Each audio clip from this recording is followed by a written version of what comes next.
Hi అండి. ఈరోజు వీడియోలో 37 సైజు బ్లౌజ్ కటింగ్ ఈ వీడియోలో అయితే నేర్చుకోవచ్చండి. మనకి బ్లౌజ్ పీస్ అయితే డబుల్ పోలింగ్ వేసుకుని ఓపెన్ సైడ్ మనకు ఆపోజిట్ మడుతున్న సైడ్ మన సైడ్ వేసుకోవాలి. అలాగే కింద వైపు నెచ్చు దగ్గర ఏమన్నా ఉంటే ఈ విధంగా మార్క్ చేసుకుని అయితే కట్ చేసుకోవాలి. మీకు ఈ వీడియోలో మెయిన్ ఇంపార్టెంట్గా back part front part cutting అయితే చెప్తున్నానండి. మనకి బ్యాక్ పార్ట్ ఆది బ్లౌజ్తో కట్ చేసిన మెజర్మెంట్తో కట్ చేసిన ఈక్వల్గానే వస్తుంది. కానీ ఫ్రంట్ పార్ట్లో మట్టుకి ఆది బ్లౌజ్తో కట్ చేస్తే ఒకలాగా వస్తుందండి, కొలతలతో కట్ చేస్తే ఒకలాగా వస్తుంది.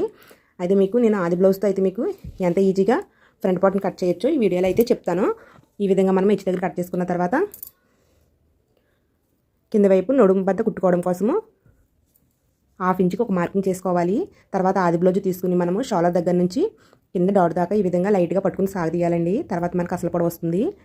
ఈ బ్లౌజ్ పొడవు వచ్చేసి 15 అంగుళాలు. ఈ విధంగా బ్లౌజ్ పొడవు అయితే మార్కింగ్ చేసుకోవాలి. మనం ప్రతి కొలతని కూడా ఈ విధంగా 2 టైమ్స్ మార్కింగ్ చేసుకుని లైన్ కొట్టుకోవడం వల్ల